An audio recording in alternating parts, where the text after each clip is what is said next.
Les juges d'instruction poursuivent leurs auditions mais le corps de Delphine Jubilard reste introuvable.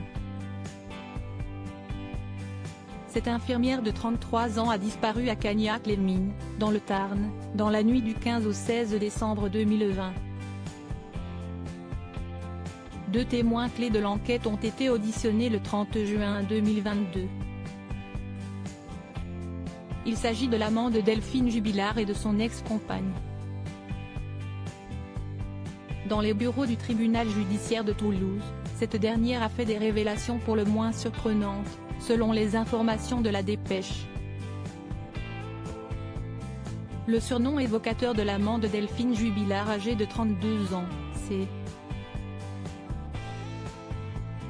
avait déjà été entendu par les enquêteurs au lendemain de sa disparition.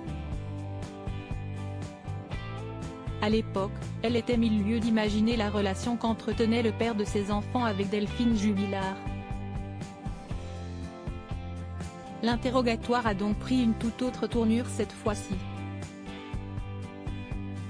Elle a décrit ce certain J.D. comme un coureur de jupons qui est inscrit sur un site de rencontres amoureuses Dirty Kinder, rapporte le quotidien régional. Et sur les réseaux sociaux, il utilise le pseudonyme Donato Giovanni. Des surnoms plutôt évocateurs qui en disent long sur son mode de vie. La trentenaire au cœur brisé a ensuite expliqué que son ex-compagnon pouvait parfois se livrer à des numéros de séduction auprès de clientes néophytes en plomberie. L'amant de Delphine Jubilard est également revenu sur sa relation avec l'infirmière.